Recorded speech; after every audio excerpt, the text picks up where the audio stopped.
ডাল মাছ বানাতে আমার লাগছে মুসুর ডাল আর ছোলার ডাল। তো আমি এটাকে দুটোকে সমান সমান নিয়ে ভিজিয়ে রেখে দিয়েছিলাম, পরিষ্কার করে ধুয়ে নিয়েছি। এবার আমি প্রেসার কুকারে এটাকে সিটি দিয়ে নেব।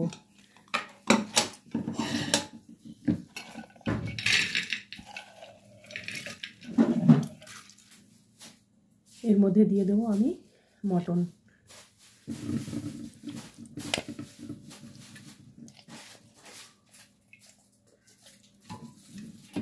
দিয়ে দেবো 5টা মতো কাঁচা লঙ্কা,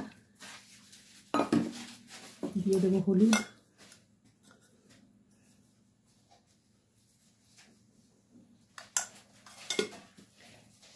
দিয়ে দেবো এবার জল।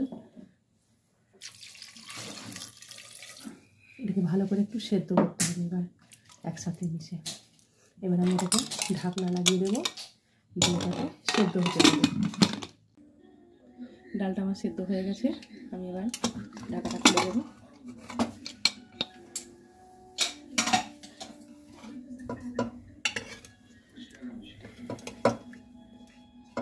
মাংস ডাল দুটোই সেদ্ধ হয়ে গেছে, আমি এবার মাংসগুলোকে আলাদা করে নেব। এবার আমি কড়া বসিয়ে দিয়েছি, দিয়ে দেবো সর্ষের তেল। এর মধ্যে দিয়ে দেবো অল্প একটু ঘি। নিয়েছি একটা বড় পেঁয়াজ, কুচিয়ে নিয়েছি। পেঁয়াজটা আমি এবার দিয়ে দেবো।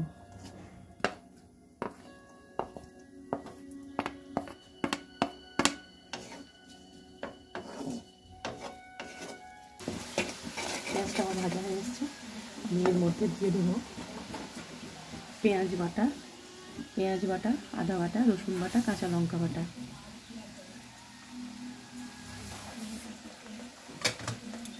এটাকে ভালো করে মিশিয়ে নেব।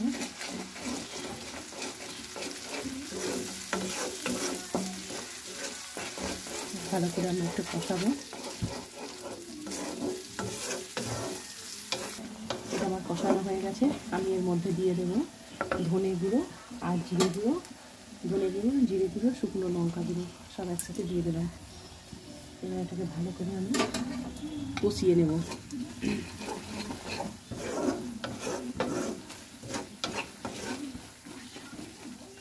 সামান্য একটু জল দিয়ে দেবো।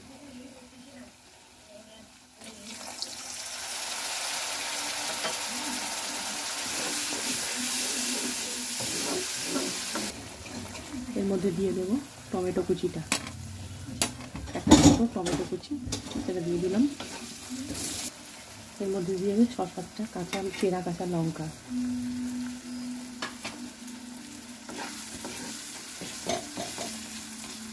এর মধ্যে ডালে সেদ্ধ করে রাখা মাংসটা দিয়ে দিচ্ছি।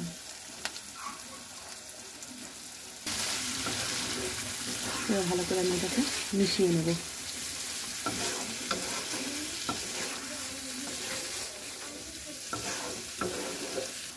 এটা আমার কষানো হয়ে গেছে, তেল ছেড়ে চলে এসেছে।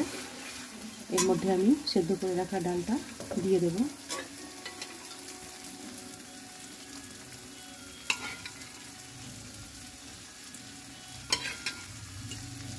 দিয়ে দেবো স্বাদ মতো লবণ, চিনি। এবার ভালো করে মিশিয়ে নেব এটাকে।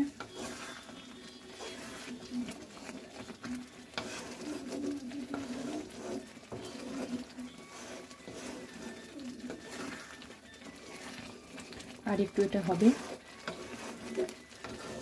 জল।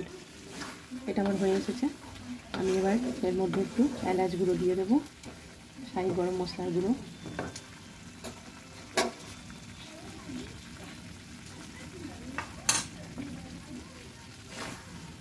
ভালো করে মিশিয়ে নেব। এটা আমার রান্না হয়ে গেল। আমি এবার একটু সার্ভ করবো এটাকে নামিয়ে। আমার রান্না যদি আপনাদের ভালো লেগে থাকে তাহলে লাইক করবেন, শেয়ার করবেন, কমেন্টস করতে ভুলবেন না, আর সাবস্ক্রাইব অবশ্যই করবেন।